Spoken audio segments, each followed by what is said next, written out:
Olá pessoal, nesse vídeo de hoje nós vamos aprender a fazer a implementação de um algoritmo de busca em Python para solucionar esse problema dos potes de água. Esse problema consiste basicamente em, eu tenho dois potes de água que inicialmente estão vazios.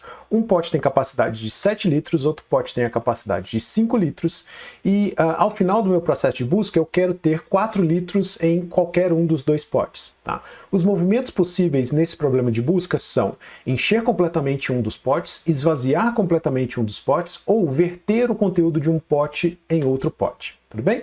Então, sem muita demora, vamos ver aqui como que está a organização. Eu estou utilizando aqui nessa implementação um Jupyter Lab, tá? Então a implementação que eu estou fazendo aqui, ela é feita utilizando o Jupyter Lab, beleza?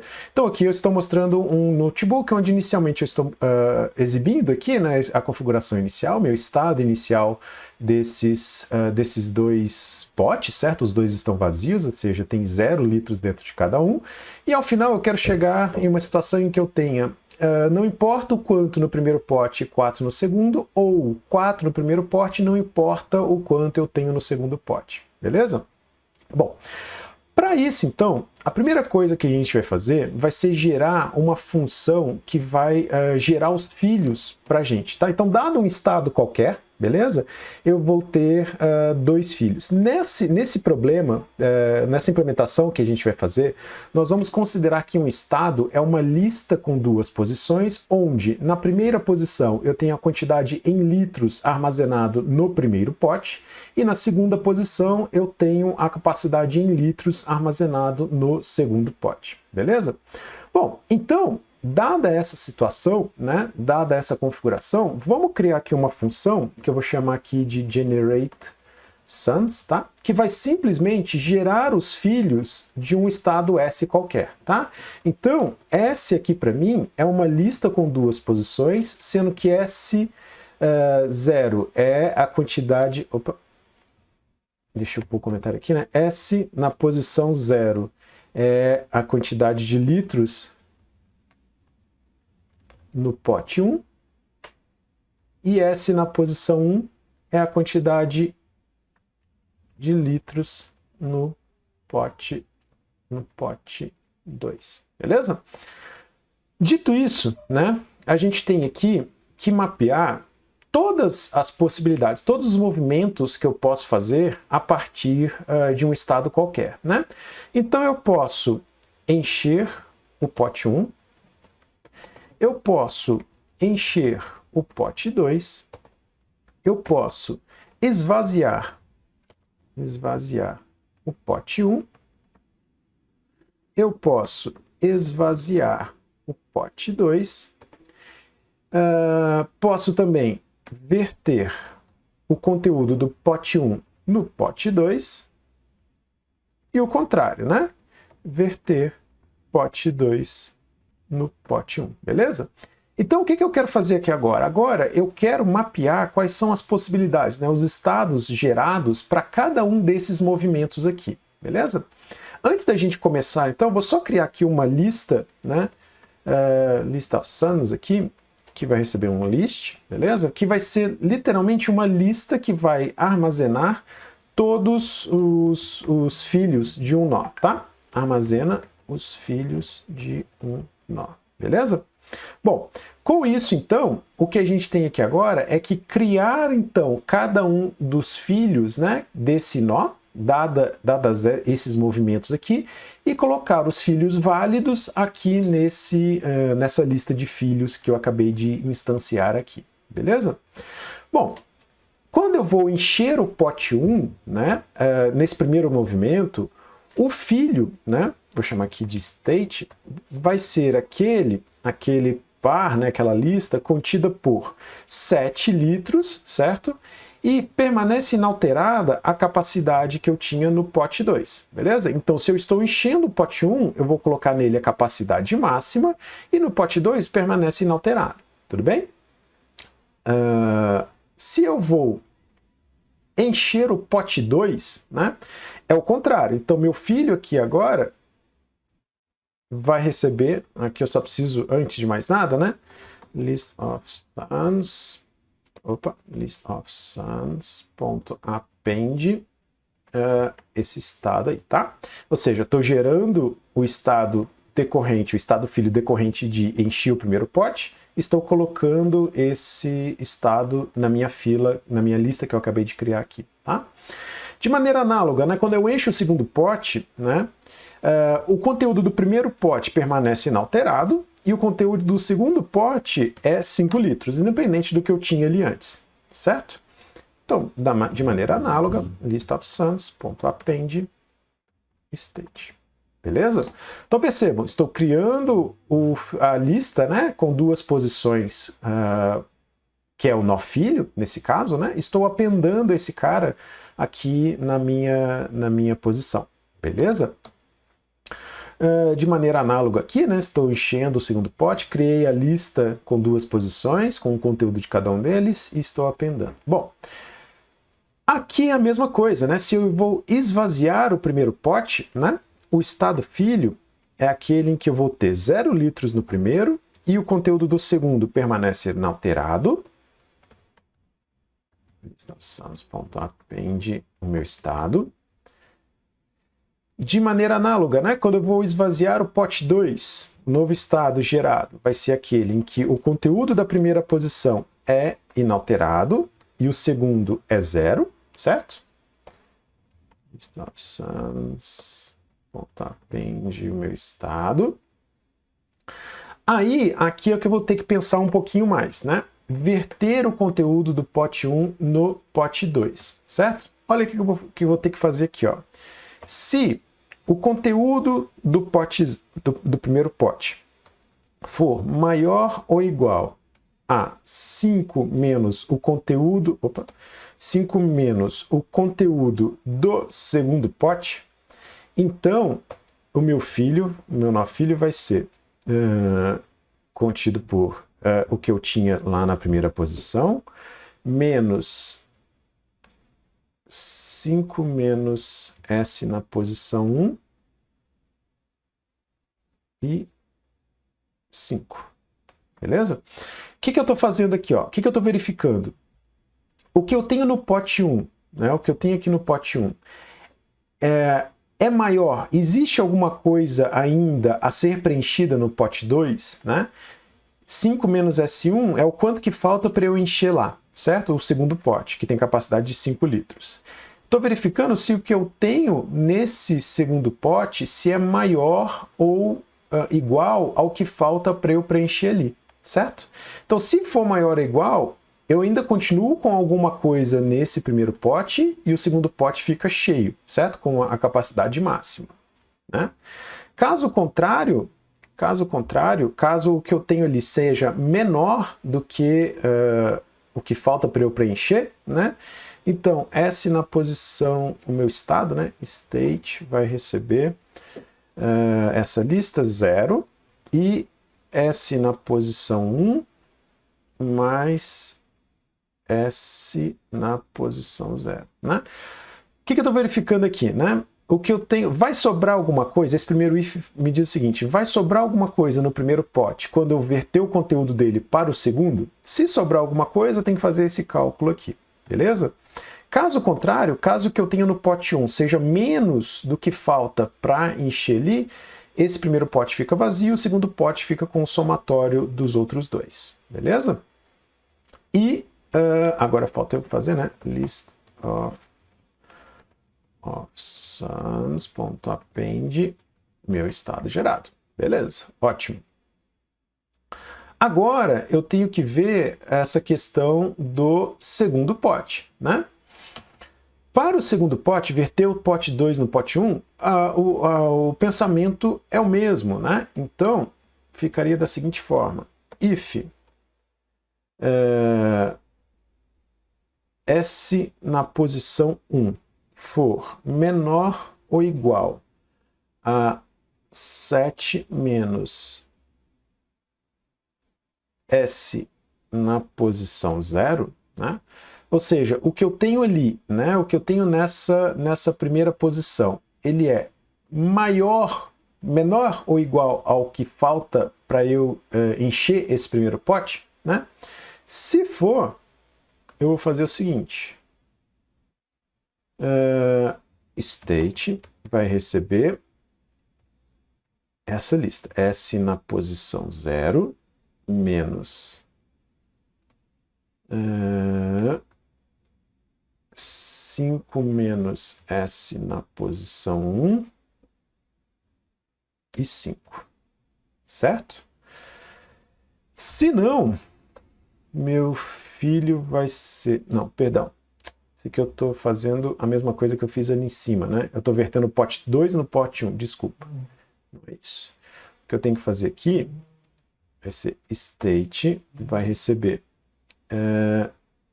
S na posição 0 mais S na posição 1 e 0, né? Ou seja, o que eu tenho no segundo pote é menos do que falta para eu preencher o segundo pote, né? Se for, o primeiro pote fica vazio, o segundo pote, perdão, fica vazio, e o primeiro pote fica com o somatório dos dois conteúdos, tá? Eu estou fazendo só a lógica inversa, pessoal, para vocês perceberem como que ficaria essa situação aqui, tá? E aqui vai ser state, vai receber S na posição 0, mais, e aí seria 7 menos S na posição 0, que é o quanto que dá para eu preencher ali, né? Certo, isso. E aí ficaria S na posição 1 menos 7 menos S na posição 0. Certo? Então, olha só, dessa forma que eu fiz aqui, né? Dessa forma que a gente está colocando, tá da seguinte forma, olha, aqui, para esse primeiro cara aqui, o que eu tenho é aquela situação em que o conteúdo do segundo pote é menos, na verdade aqui, né? O conteúdo do segundo pote é menos do que falta para eu encher o primeiro pote, certo? Então eu simplesmente jogo o conteúdo dele todo no primeiro pote, somo as duas quantidades, e isso daqui fica zerado. Caso contrário, caso vá sobrar alguma coisa aqui no segundo pote, né? O que eu tenho que fazer? O conteúdo do primeiro pote fica sendo o que ele já tinha, mais o quanto dá para encher, certo? 7 menos S0, o quanto que dá para eu colocar ali nesse pote, certo? E no segundo pote fica sendo o que ele já tinha, menos o tanto que eu verti para o primeiro pote, beleza? O quanto que eu tirei desse cara para jogar aqui, ó. Percebam que aqui, então, eu estou somando 7 menos S0, né? 7 menos o quanto falta, e aqui eu estou colocando aquela situação em que... aqui eu estou colocando, né, o tanto que vai sobrar nesse segundo pote, o tanto que eu verti para cá, beleza? Então, com isso, eu fiz a geração desse filho nessa situação. Também list_of_sums.append meu estado aqui, beleza? Com isso, então, a gente gerou todas as possibilidades. A única coisa que eu tenho que fazer aqui agora é retornar essa lista. List_of_sums, beleza? Com isso, a gente tem essa funçãozinha que vai gerar os filhos para o nosso problema. Tudo bem?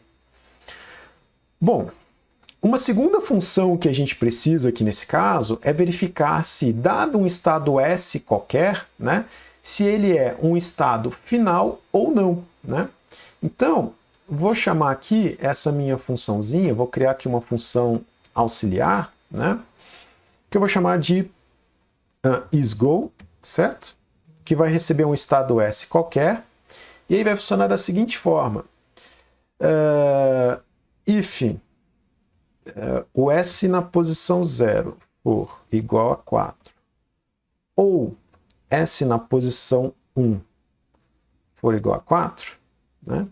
Ou seja, se tem 4 no primeiro pote ou no segundo pote, então ele vai retornar true, certo? Ou seja, esse daqui é um estado final.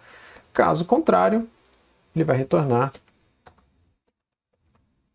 false, beleza? Bem simplesinha essa funçãozinha aqui também, tá? Tá só verificando se eu tenho 4 num pote ou em outro, né? Se tiver, retorna true, caso contrário, retorna false, tá? Essa funçãozinha aqui, pessoal, eu já deixei ela até pronta, que ela vai funcionar da seguinte forma.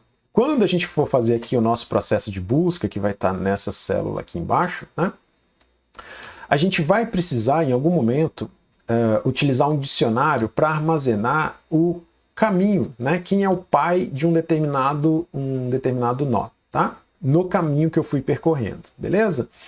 Então, essa funçãozinha aqui ela recebe um nó qualquer, um nó S qualquer, e retorna uma string, por isso que eu dei o nome dela de sum_to_str, que ela vai retornar o seguinte, é sum_to_string no fim das contas, tá? Ela vai retornar uma string com o conteúdo daquele nó, tá? Então, o que eu estou fazendo aqui é simplesmente, começo a string de retorno vazia, e aí eu vou dando um join, eu vou appendando, né, os caracteres que eu tenho, as strings que eu tenho aqui, né? Então eu tenho string v, for, v e ness, né? Ou seja, eu estou indo nas diferentes posições dessa minha lista S aqui, lá eu estou encontrando uma string v, né, um conteúdo v, estou convertendo ele para string, só para garantir que o que está ali, na verdade o que vai estar lá é um inteiro, vai estar um número, ele está convertendo para um inteiro, um string, né? Nesse v vai ter um número inteiro, ele está convertendo ela para um string e está colocando essa string correspondente ao conteúdo ali, né, nessa posição. Então imagina o seguinte, qual que é o resultado disso daqui, tá? Imagina que o S seja esse estado aqui, imagina que eu tenho 3 litros no primeiro e 2 litros no segundo, tá? O resultado disso daqui, né, a string que ele vai retornar vai ser a string 32, tá? É isso daqui que ele está fazendo. Então, basicamente, ele está convertendo o conteúdo, né, retornando uma string com o conteúdo desse cara. Por que a gente vai fazer isso? Nós vamos utilizar mais abaixo, aqui no nosso procedimento de busca, uma string como chave de um dicionário, de um mapa, tá?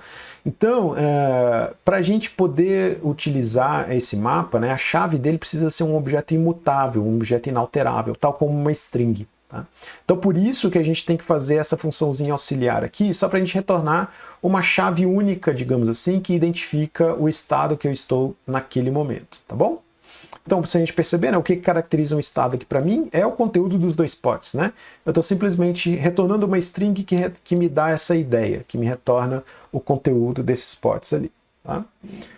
E agora, a gente pode fazer a nossa busca com essas funçõezinhas que a gente tem, que gera os filhos, que verifica se um nó é final, e essa auxiliarzinha que a gente tem aqui, a gente já pode fazer a busca. Aqui, nós vamos implementar uma busca em largura, tá? Ou seja, breadth first search, né? Em que eu vou receber como parâmetro um nó inicial, tá? Para eu especificar o conteúdo dos nós, dos vetores, dos potes, né, nessa minha condição inicial. Eu sei que, inicialmente, que assim, para mim, né, meu start, eu espero receber ele da seguinte forma, start, ele vai ser uma lista com o 00, tá? Então, inicialmente, eu espero receber essa busca dessa forma, beleza? A gente deixa em aberto aqui, porque quando a gente for fazer variações desse cara, fica mais fácil da gente entender a lógica, tá? Mas eu poderia deixar aqui especificado já a minha lista, né? A lista 00 aqui, assim, sem maiores problemas, tá bom? Eu só vou deixar aqui o start, porque em alguns problemas de busca, o nó inicial não é especificado, tá? Então, como a implementação que a gente está fazendo é genérica e a gente vai poder modificar esse cara depois, é melhor deixar genérico recebendo um nó inicial aqui. Perfeito? Bom, aqui, deixa eu pensar aqui quais são as estruturas que a gente vai precisar. A gente vai precisar de um cara que vai armazenar para mim os candidatos, certo? Aqueles caras, a minha fronteira a ser explorada, certo? Que inicialmente tem só o nó inicial. Eu vou criar o tal do dicionário lá que eu falei para vocês, que vai armazenar, esse cara aqui, ele vai armazenar os pais dos nós no caminho percorrido, tá? Ou seja, eu preciso saber a partir de que nó eu cheguei em outro nó no meu processo de busca. Perfeito? Esse cara aqui, então, é a minha fronteira. fronteira de busca, é aqui que eu vou armazenar aqueles caras que são candidatos a serem explorados, né? Deixa eu pensar o que mais. Eu preciso de uma estrutura também que vai armazenar para mim aqueles nós que já foram visitados para eu evitar ciclos, né? Então, armazena os nós já visitados para evitar loops, certo? Para a gente evitar loops aqui no nosso problema de busca. Perfeito? Bom, eu acho que de estrutura que a gente vai precisar é só isso. Beleza. Bom, então, o meu processo de busca, ele deve, numa busca em largura, né? Ele deve continuar enquanto o tamanho da minha lista de candidatos lá, né? Minha candidates aqui, for maior do que 0. Tá? Então, quando eu faço aqui len de candidates, ele está pegando o tamanho dessa lista, que eu tenho lá minha fronteira a ser explorada, enquanto ela for maior do que 0, ele vai ter que repetir, certo? Então, a cada passo desse meu processo de busca, né? Então, deixa eu só documentar aqui, né? Encerra busca apenas com a fronteira vazia. Beleza. Então, eu vou fazer o seguinte, father vai receber candidates 0, né? Ou seja, eu pego ali o primeiro cara, o meu nó atual como minha lista de candidatos, o primeiro nó da minha lista de candidatos, aquele cara que está na frente, beleza? Para a gente ir mantendo um controle aqui, né? Eu vou fazer o seguinte, print lista de candidates, só para manter aqui uma coerência, né? Vou imprimir essa lista aqui para a gente podendo acompanhando passo a passo o que está acontecendo, beleza? Deixa eu baixar aqui para ficar mais claro. E aí eu vou remover esse cara. Candidates na posição 0. Quando eu faço isso aqui, ele remove esse cara lá da primeira posição, tá? Aí eu vou fazer o seguinte. Deixa eu pensar como que é mais fácil. Vou fazer o seguinte, eu vou imprimir, já vou visitar esse cara, tá? Esse cara aqui já vai ser o visitado. Eu vou assumir que eu só estou enfileirando nós que não foram visitados ainda. Tá? Vou fazer a checagem de nós visitados e não visitados antes de enfileirar, tá? Para evitar enfileirar nós que já foram visitados, beleza? Então, visitei esse cara, e aí eu vou fazer o seguinte, visitei esse cara, if esse cara seja um nó final, ou seja, se o nó que eu estou atualmente, que eu visitei, for um nó final, eu tenho que gerar a resposta, certo? Vou chamar aqui de res, que vai ser uma lista, que vai armazenar o caminho que eu percorri para chegar até ele, tá? Node vai receber father, vou começar a percorrer a partir do nó que eu visitei, do meu nó final, tá? While node for diferente do start, então por isso daqui que a gente é necessário armazenar esse cara, res.append node recebe fathers send to str node, tá? Então, ó, o que eu estou fazendo aqui? Se o nó que eu estou, se for um nó final, certo? Se o nó que eu estou visitando for um nó final, o que eu estou fazendo? Esse cara aqui, esse res, ele vai acumular o caminho do começo até o nó final. É esse cara aqui que vai armazenar, tá? Eu vou começar a reconstruir o caminho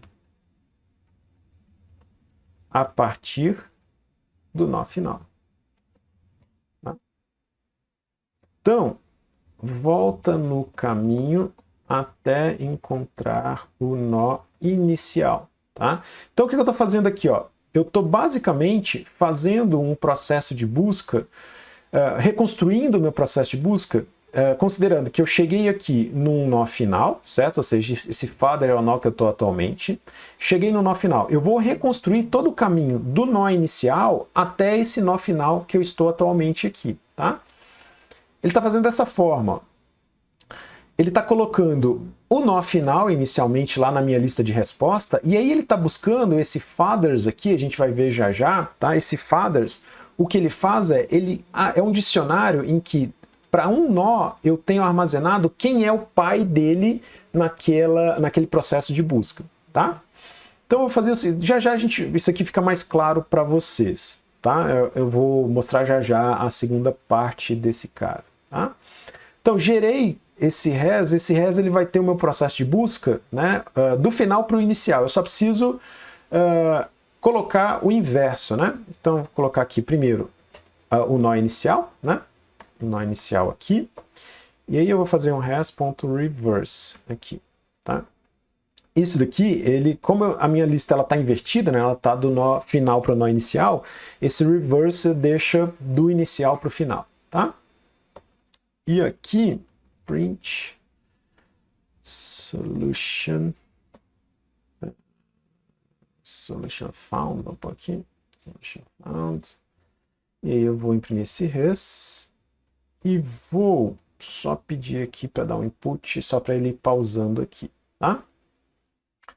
Bom, beleza, então se for um nó final, ele imprime essa solução, né? Caso contrário, né? O que ele vai fazer? Mesmo não sendo, né? Mesmo não sendo um nó final, ele vai fazer o seguinte: for sum in generate sums. Percebam que ao encontrar uma solução, eu não posso parar o meu processo de busca, né? Então aqui é para todos os nós, inclusive o que é um nó final, tá? Ele vai entrar aqui mesmo tendo um nó final, tá? Então, para cada filho que ele vai gerar para esse cara aqui, né? Ele vai gerar aqui, então, os filhos desse nó, certo? Eu só vou verificar se esse cara não está, já não foi visitado, certo? Eu só vou enfileirar o cara que não foi visitado ainda, beleza? Então, eu vou fazer o seguinte, print, só para a gente imprimir na tela aqui o nó que foi inserido, inserted, vou colocar aqui sum, e vou imprimir também o pai dele, tá? A partir de quem que a gente chegou nesse filho, tá? Vou marcar esse cara como enfileirar, como já visitado. Append sum, esse cara aqui. Vou colocar no dicionário sum to str. Sum recebe father, isso aqui eu já explico. Father. Deixa eu pensar o que mais falta aqui. Ah, tá. Candidates. Append sum. Tá? Ó, o que eu estou fazendo aqui? Então, para todos os nós gera os filhos deste nó. Para cada filho gerado, verifica se já não foi visitado. Se não foi visitado, ele vai entrar aqui embaixo e ele vai só imprimir na tela, certo? Que visitou. Coloca esse cara nos visitados e aqui o que ele faz é o seguinte, olha. Ele está construindo aqui um mapa, né, um dicionário em que eu guardo que para esse filho que eu gerei, o pai dele é esse nó, é esse father, tá? Então ele está associando a chave string, que é o nome do filho que a gente está gerando nessa funçãozinha auxiliar aqui em cima, né? Ele está inserindo o nó pai para ele, justamente para quando eu for fazer a reconstrução do caminho, igual eu fiz aqui, né? Eu preciso saber a partir de em qual nó eu estava, né? Quem era o pai, que é o nó que eu estava, quando eu visitei esse filho, tá? Quando eu gerei esse nó filho, beleza? E com isso eu estou colocando aqui os nós, inserindo esse cara, o filho, né? Que é um cara a ser visitado, lá na minha lista de candidatos. Perfeito? Deixa eu ver se falta alguma coisa aqui. Acho que não. Deixa eu só colocar aqui então um markdown aqui. Função principal. Só para a gente fazer uma funçãozinha principal. Que nem precisa de uma função, né? Vou colocar aqui só principal, só para não confundir, para não achar que é uma função de fato. E aqui eu só vou ter a chamada para minha função, tá? BFS passando o estado inicial, que é o start que ele espera lá, 0, 0. Beleza? Bom, então para a gente rodar, né, para a gente no Jupyter Notebook, a gente precisa ir executando todas as células, né, de código. Vou rodar essa primeira, vou rodar uma a uma, a gente poderia rodar todas de uma vez, vou rodar uma a uma só para a gente ir acompanhando. Aqui, beleza. Então, quando aparece o númerozinho aqui do lado, né, quer dizer que essa célula foi executada já, que esse conteúdo já está lá dentro do kernel, né, desse meu notebook. Como não apresentou nenhum erro, beleza, posso utilizar. Segunda célulazinha, rodei, ele ficou aqui com o númerozinho também, já está lá no kernel, essa funçãozinha já posso utilizar. Rodei esse daqui também, funcionou. Rodei essa daqui também, não deu nenhum problema. Agora vamos ver essa daqui, o que vai acontecer quando eu rodo, né? Ó, vamos ver o que está acontecendo, né? Então, o primeiro cara que ele começou com os candidatos foi esse daqui, ele visitou o 00, então. O primeiro movimento foi inserir esse primeiro nó, né? Encher o primeiro pote a partir desse daqui e encher o segundo pote a partir desse daqui, né? São os dois únicos movimentos válidos que eu tinha nesse caso, né? Então, a partir desse momento, os meus candidatos ficam sendo 70 e 05. Retira o primeiro cara, retirou o 70. De onde que ele pode ir? Ele pode encher o segundo pote, fica 75. Ele pode inverter o conteúdo desse primeiro pote para lá e ele poderia também esvaziar esse primeiro cara, só que ele voltaria para o 00 e o 00 já foi visitado, então ele não está colocando ele aqui de novo, tá? Perceba que busca em largura os filhos candidatos, né, os filhos desse cara eu insiro depois do que eu já tinha. Eu tirei o 70, ficou o 05. Tá o 05 aqui na primeira posição, coloquei o 75, que foi esse primeiro cara, os 25, que foi o segundo. Bom, ele vai fazendo isso até que ele chegou aqui numa solução, ó. Encontrou uma solução, 00702520027275, beleza, chegou nessa situação. Posso parar por aqui? Não, ele só para quando a minha busca, a minha fila de candidatos está vazia, né?